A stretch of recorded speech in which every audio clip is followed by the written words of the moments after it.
Subject కి ఒక teacher ఉంటారు, అన్ని సబ్జెక్టులు నన్ను చదవమంటారు. ఇంత చిన్న బుర్రలో అన్ని ఎలా నింపాలి? Class work, home work, fair notes అంటారు. సబ్జెక్ట్ కి 3 బుక్స్ పెట్టి బ్యాగ్ నింపుతారు. ఇన్ఫాక్ట్ నా బరువు కన్నా నా బ్యాగ్ బరువే ఎక్కువ.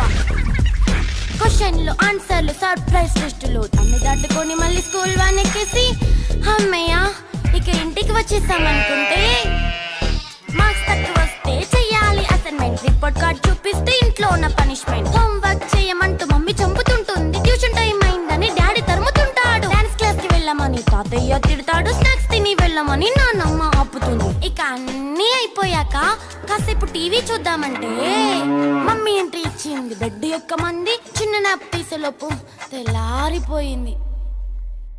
అయ్యో మళ్ళీ మొదలు